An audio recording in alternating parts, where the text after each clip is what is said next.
Les brutes ont renversé une fille en fauteuil roulant. 30 minutes plus tard, une fille noire les a vaincus devant toute l'école.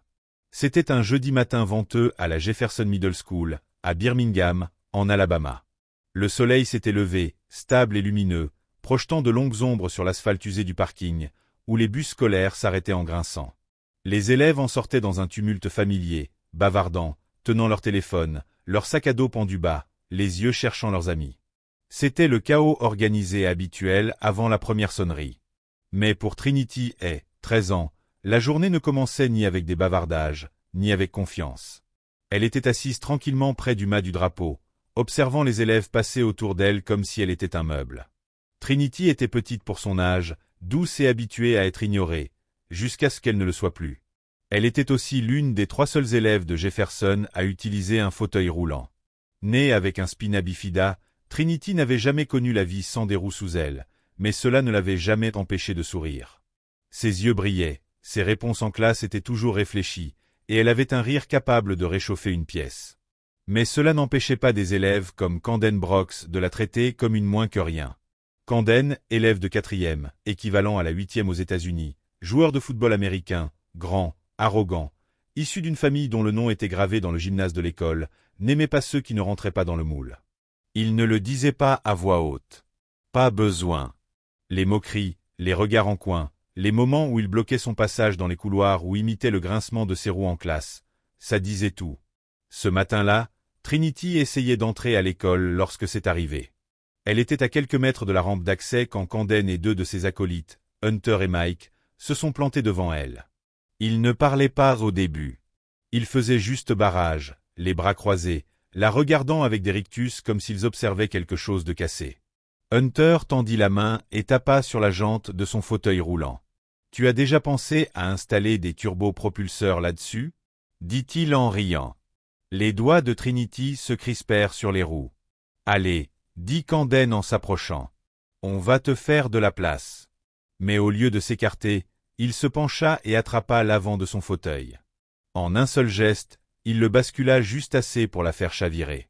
Les bras de Trinity s'agitèrent, essayant de retrouver l'équilibre alors que le fauteuil vacillait puis tombait. Elle atterrit sur le côté avec un bruit sourd qui sembla suspendre tout le hall d'entrée. Pendant une seconde, le monde retint son souffle. Puis, les rires éclatèrent. Quelques élèves se couvrirent la bouche. D'autres détournèrent les yeux, mal à l'aise. Mais personne ne bougea. Trinity resta immobile, son sac à moitié glissé de son épaule, ses livres éparpillés. Elle ne pleura pas. Elle ne cria pas. Elle regarda simplement le ciel et murmura quelque chose que seule elle pouvait entendre. C'est alors que quelqu'un bougea enfin. Amia Cross venait tout juste de descendre du bus numéro 12.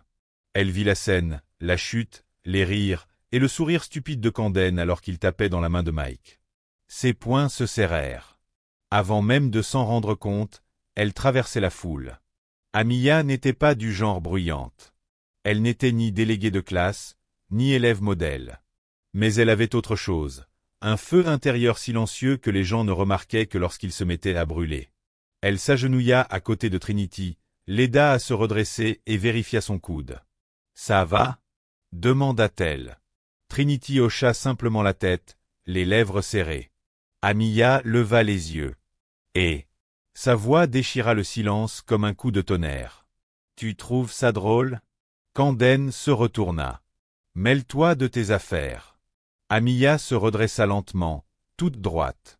Pas très grande, mais suffisante. « C'est mes affaires, justement. » La foule commençait à se rapprocher. Les élèves s'attroupaient, comme des papillons de nuit attirés par une flamme. Camden ricana. « Quoi? Tu vas me faire la leçon? C'est ça nounou maintenant ?» Amia ne répondit pas. Elle fit un pas en avant, se pencha, et remit Trinity dans son fauteuil. Le surveillant finit par arriver en courant, comme toujours en retard, demandant ce qui s'était passé. Mais personne ne dit un mot. Les garçons se fondirent dans la foule, et la scène se termina sans justice, mais avec une tension épaisse comme de la fumée. Mais l'histoire n'était pas finie. Ce que Camden et les autres ignoraient, c'est que le défi de l'unité annuelle de l'école avait lieu plus tard dans la journée. C'était un événement organisé dans tout l'État pour promouvoir l'inclusion, avec des jeux en équipe et des activités destinées à rapprocher les élèves. Tout le monde allait regarder, les élèves, les profs, même les parents. C'est alors qu'Amia eut une idée. Pendant l'heure de vie de classe, elle s'approcha de Madame Carter. « Je veux participer cet après-midi. Et je veux que Camden soit dans mon équipe. » Madame Carter la fixa, surprise. « Tu es sûre de toi ?» Amia hocha la tête. Positive. À midi, la chaleur était montée et le terrain derrière l'école bourdonnait d'excitation. Les professeurs installaient des plots, des stations de relais et des parcours d'obstacles. Le défi commença avec de la musique forte et l'esprit d'équipe. Les équipes étaient censées être tirées au sort, mais Amia avait tout arrangé, avec l'aide du coach Ramirez. Camden, Hunter et Mike se tenaient là, en t-shirt rouge, les bras croisés, déjà ennuyés. Puis ils virent qui était leur capitaine d'équipe. Amia avança, calme et déterminée, une planche à pince à la main. Elle regarda Camden droit dans les yeux. « Le défi d'aujourd'hui, c'est la coopération, dit-elle. Mais on va corser un peu. Épreuve finale, course d'obstacles en relais. L'équipe gagnante choisit quelqu'un pour le déjeuner des leaders avec le principal la semaine prochaine. Les perdants nettoient la cafétéria pendant une semaine. » Les yeux de Camden se plissèrent. « Marché conclu, dit-il. 30 minutes plus tard, le relais démarra. Chaque équipe devait franchir un parcours incluant course, escalade, poutre d'équilibre, avec une nouveauté. La dernière étape, pousser un élève en fauteuil roulant avec un bâton relais à la main. Camden ricana en voyant ça. Il cligna des yeux. « Quoi ?» Elle fit un signe de tête en direction du bord du terrain. Trinity. Vêtue d'un t-shirt bleu marine, le coude bandé, le visage calme mais impénétrable. Trinity se dirigea seule vers la dernière station. Camden serra les dents. Elle ne peut pas. C'est elle la dernière coureuse. Amia intervint. Les règles disent qu'un coéquipier doit monter, l'autre doit pousser. Allons-y. La foule s'agita. Les professeurs se penchèrent en avant. Le coach Ramirez siffla. Le relais démarra. Camden, poussé par un mélange d'ego et de confusion, courut son relais comme si son honneur en dépendait. Il passa le relais à Amia, qui le donna à Mike, et ils atteignirent enfin la station du fauteuil roulant. Camden arriva en courant, haletant, les yeux à l'affût. Trinity attendait. Il saisit les poignets, marmonnant entre ses dents, et commença à pousser. Mais le parcours n'était pas plat. Il y avait des cônes, des bosses, du gazon irrégulier. À un moment, Trinity pencha calmement vers la gauche. Ralentis. Tu es en train de faire pencher le fauteuil. Mais ce que je veux que vous voyez maintenant, c'est une fille qui s'est relevée. Le silence qui suivit n'était pas gênant. Il était chargé d'émotion. Quelques élèves se remuèrent. Un ou deux applaudirent doucement. Puis d'autres les suivirent, jusqu'à ce que presque tout le gymnase applaudisse, non par pitié, mais par respect. Après l'assemblée, Camden marchait seul dans le couloir. Il n'avait jamais été ignoré dans cette école. Pas une seule fois. Mais maintenant, les regards qu'on lui lançait étaient différents. Ce n'était ni la peur, ni l'admiration. C'était de la reconnaissance. Comme si le masque était tombé. Il ne vit pas Amia avant de tourner au coin près de la bibliothèque. Elle était assise avec Trinity, toutes deux riant doucement autour d'un livre. Un instant, il pensa rebrousser chemin. Mais au lieu de cela, il s'approcha lentement. Commença-t-il en se grattant la nuque. Je voulais pas que ça aille aussi loin. Je faisais juste une blague. J'ai pas pensé qu'elle. Amia ne cligna pas des yeux. T'as pas pensé. C'est la seule partie qui compte. Camden ouvrit la bouche, puis la referma. Il se tourna vers Trinity.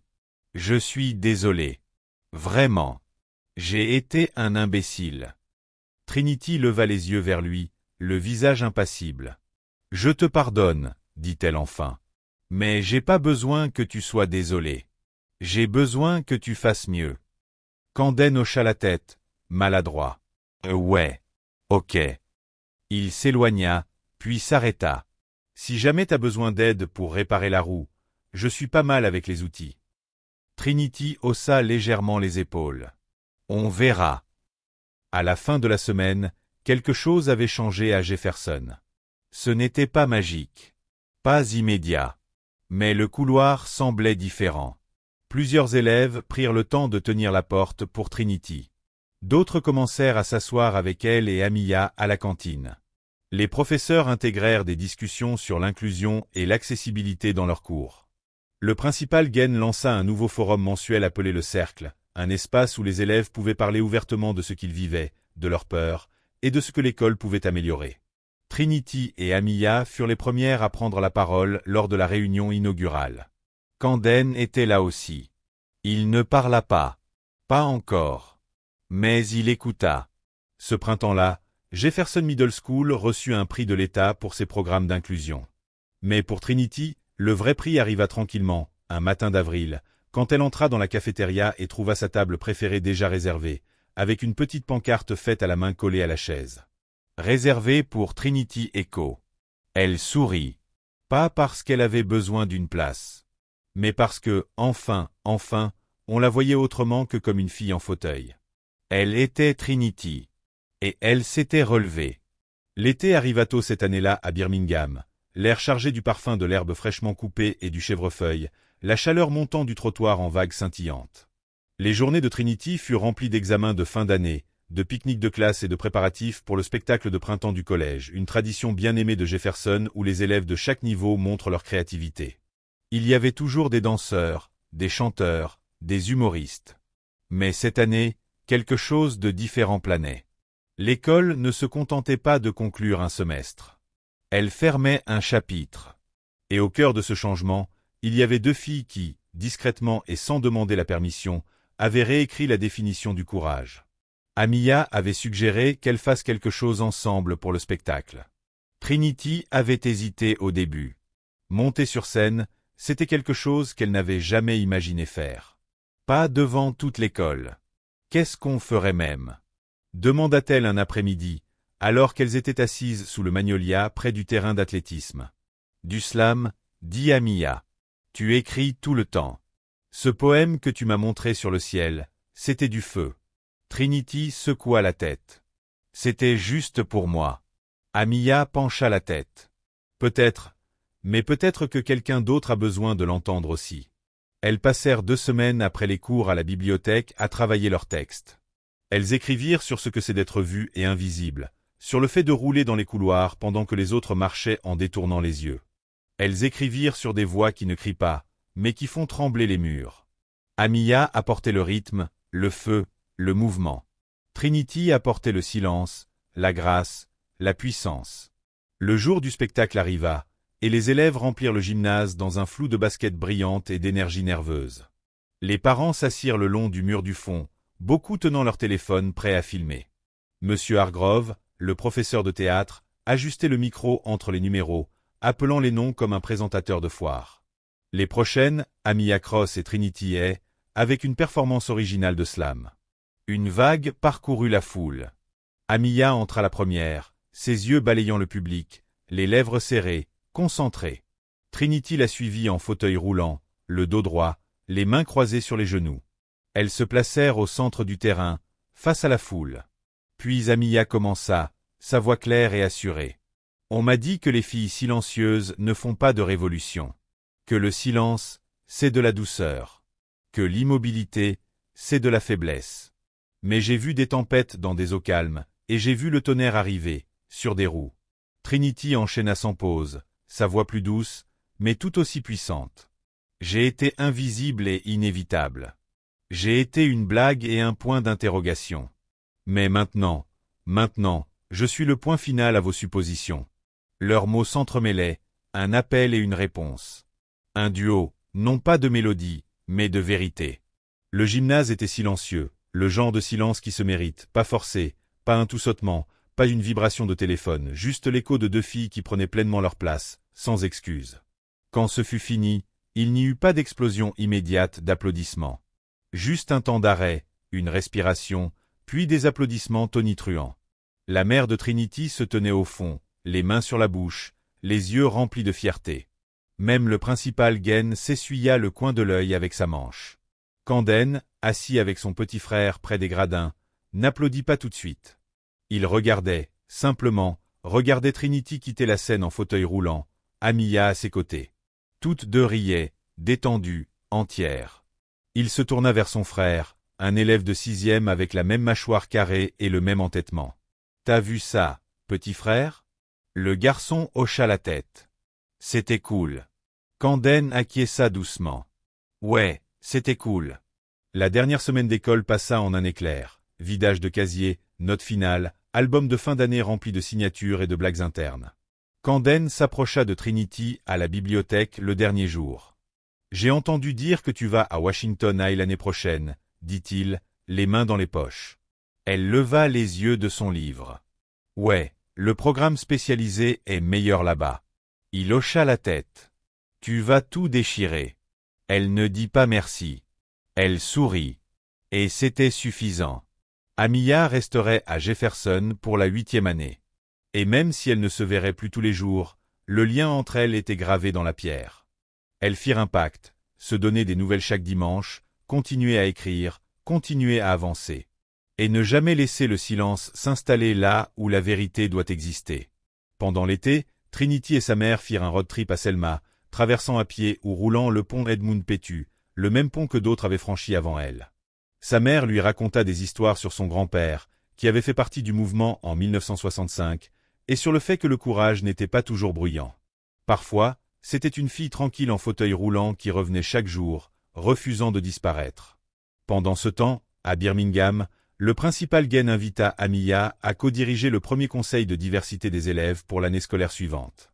Il disait que l'école avait besoin d'élèves avec une vision, une voix, et surtout, de la persévérance. Amiya accepta. Elle avait déjà des projets, de nouvelles initiatives pour l'équité, du mentorat entre pairs, faire en sorte que plus personne ne passe entre les mailles du filet comme Trinity avait failli le faire. Quand l'automne arriva, les deux écoles étaient différentes. À Washington High, Trinity fut rapidement accueillie dans un club de poésie où les mots servaient d'armure. Elle partagea son texte de slam lors du premier micro ouvert. Une élève en terminale aux cheveux teints en vert pleura et la serra dans ses bras après. « J'avais besoin de ça », murmura-t-elle. À Jefferson, Amiya dirigeait des réunions hebdomadaires dans la salle 204. Le groupe passa de 5 à 15 membres en un mois. Ils organisèrent des cercles de dialogue, des ateliers de résolution de conflits, et dans le couloir au-dessus des casiers, l'école fit peindre une fresque dessinée par Amiya, réalisée par les élèves en arts plastiques. Elle représentait deux filles, l'une debout, l'autre assise, toutes deux tournées vers l'avant, les yeux audacieux, inébranlables. Au-dessus d'elles, en grosses lettres, on pouvait lire « Le respect ne demande pas la permission ». Pas de plaque, pas de dédicace. Juste la vérité. Des années plus tard, bien après que la fresque ait disparu et que les casiers aient été remplacés, l'histoire vivait toujours. Les enseignants désignaient ce couloir en disant aux nouveaux élèves « C'est là que tout a commencé ». Le courage. Le changement. Le choix de se lever, ou de se tenir droit, même assise. Et parfois, quand quelqu'un demandait ce qui s'était passé cet après-midi de printemps, quand une fille en fauteuil roulant a été renversée et qu'une autre s'est levée, quelqu'un répondait. C'est ce jour-là qu'on a tous compris à quoi ressemble la vraie force. Parce que la vraie force ne rugit pas toujours. Parfois, elle roule. Parfois, elle attend. Et parfois, quand le monde regarde, elle se lève à deux.